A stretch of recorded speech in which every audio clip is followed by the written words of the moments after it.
DP facade பயன்படுத்தி எப்படி delete operation பண்ண போகிறோங்கிறத தான் இந்த வீடியோவில் பார்க்க போகிறோம். இப்போது டெலிட்கான விஷயத்தை எழுதுறதுக்கு அதே நம்ம ஸ்டூடெண்ட் இன்சர்ட் கண்ட்ரோலரை தான் பயன்படுத்த போகிறோம். இந்த ஸ்டூடெண்ட் இன்சர்ட் கண்ட்ரோலரில் எல்லா ஃபங்க்ஷனுக்கும் கீழே நம்ம டெலிட்டுன்ற பெயரில் ஒரு ஃபங்க்ஷனை எழுதுகிறோம். இந்த டெலிட் ஃபங்க்ஷனில் நம்ம யூஆர்எல்லேருந்து அக்சஸ் பண்ணும்போது ஒரு ஐடி அனுப்புவோம். அந்த ஐடியானது இங்கே பேராமீட்டராக கிடச்சிரும். அதுக்காக ஐடின்ற பெயரில் ஒரு வேரியபிளை இங்கே கொடுத்துக்கிறேன். இந்த ஐடியானது எதுக்கு தேவைன்னா, இந்த ஐடி வச்சு தான் ஒரு பர்டிகுலர் ஸ்டூடெண்ட்டோட டேட்டாவை டெலிட் பண்ண போகிறோம். அதுக்கு டிபியோட ஃபேக்கெட்டில் டெலிட்டுன்ற ஒரு ஃபங்க்ஷன் ஒன்று இருக்குது. அந்த ஃபங்க்ஷனை நீங்கள் பயன்படுத்திக்கணும். இது டெலிட் கொரியை எழுதுறதுக்கும் எக்ஸிக்யூட் பண்ணுறதுக்கும். டெலிட் கொரி உங்களுக்கு நிச்சயமாக தெரியும்னு நினைக்கிறேன். டெலிட் ஃப்ரம் நம்மளுடைய டேபிள் நேமான ஸ்டூடெண்ட், அதில் வேர் ஐடிங்கிறது நம்மளுடைய ஐடி காலம், அதில் கொஷின் மார்க்ன்றது வேல்யூ.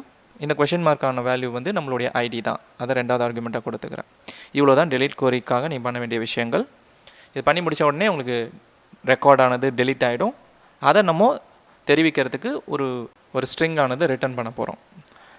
அதுக்கு ரிட்டர்ன், அதுக்குள்ளே ரெக்கார்ட் டெலிட்டட் சக்ஸஸ்ஃபுல்லி,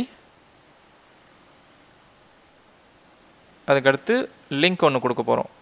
மேலே இதுக்கு முன்னாடி கொடுத்த அதே வியூ ரெக்கார்ட்ஸ்க்கான லிங்க் தான். இந்த லிங்க்கை வச்சு தான் நம்ம ஸ்டூடெண்ட் லிஸ்ட்டை பார்க்க போகிறோம். டபுள் கோட்ஸ், சிங்கிள் கோட்ஸ் எல்லாம் ஃபிக்ஸ் பண்ணிவிட்டு இந்த டெக்ஸ்ட்டை ரிட்டர்ன் பண்ணுறோம். இப்போ இது உங்களுக்கு டெலிட் ஆன பிறகு தெரியும். இதுக்கு அடுத்து நம்ம பண்ண வேண்டியது ரிசோர்ஸஸில் வியூஸில் நம்ம உருவாக்கின ஸ்டூடெண்ட் அண்டர்ஸ்கோர் லிஸ்ட்டுன்ற வியூவை ஓப்பன் பண்ணிக்கோங்க.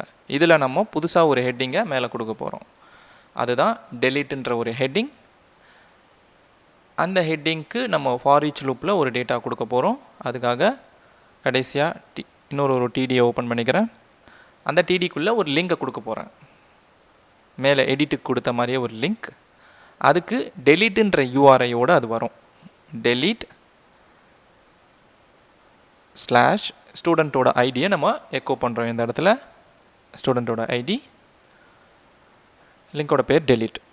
இப்போ இந்த யூஆர்ஐக்கான ரவுட்டை நம்ம உருவாக்கினா தான் இந்த டெலிட் யூஆர்ஐ என்ன பண்ணுன்றதே தெரியும் இல்லையா? அதனால் web.phpயில் போயிட்டு நம்ம ஒரு கெட் ரவுட்டை எழுதுகிறோம். இந்த கெட் ரவுட்டில் டெலிட் அப்படின்ற ஒரு யூஆர்ஐ ஸ்லாஷ் ஐடின்ற பேராமீட்டரோடு அது வரும். இப்போ இந்த யூஆர்ஐக்கு நம்ம கண்ட்ரோலரோட, அதாவது ஸ்டூடெண்ட் இன்சர்ட் கண்ட்ரோலரோட ஃபங்க்ஷனை தான் பயன்படுத்த போகிறோம். அதனால் ஸ்டூடெண்ட் இன்சர்ட் கண்ட்ரோலர், அதோட ஃபங்க்ஷன் என்னென்னா டெலிட். இந்த ஃபங்க்ஷனுக்கு அந்த யூஆர்ஐ அனுப்பக்கூடிய அந்த பேராமீட்டர் அனுப்பிடுறோம். இந்த டெலிட் ஃபங்க்ஷன் தான், ஞாபகம் வச்சுக்கோங்க. இப்போது ரவுட்ஸ் எல்லாத்தையும் டிஃபைன் பண்ணியாச்சு. இப்போ நம்மளுடைய அவுட்புட்டை போய் செக் பண்ண வேண்டிய நேரம். டெவலப்மெண்ட் யூஆர்எல் போனீங்கன்னா உங்களுக்கு இந்த இன்சர்ட் ஃபார்ம் வரும். இதில் நம்மளுடைய வியூ ரெக்கார்ட்ஸுன்ற அந்த யூஆர்ஐ ஆக்சஸ் பண்ணால் ஸ்டூடெண்ட் லிஸ்ட்டு வந்துடும். இதில் டெலிட்டுன்ற இந்த லிங்கை கிளிக் பண்ண உடனே உங்களுக்கு டேட்டாவானது டெலிட் செய்யப்படும்.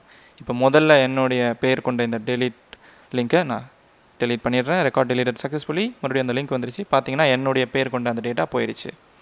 அடுத்து இன்னொரு டேட்டாவும் டெலிட் பண்ணிட்டேன், இன்னொரு டேட்டாவும் போயிடுச்சு. ஆக மொத்தத்தில் டெலிட் கொரியை எப்படி இந்த டிபி ஃபேக்கெட்டை வச்சு பயன்படுத்தலாங்கிறது உங்களுக்கு இப்போ ரொம்ப நல்லாவே புரிஞ்சிருக்கும்னு நினைக்கிறேன்.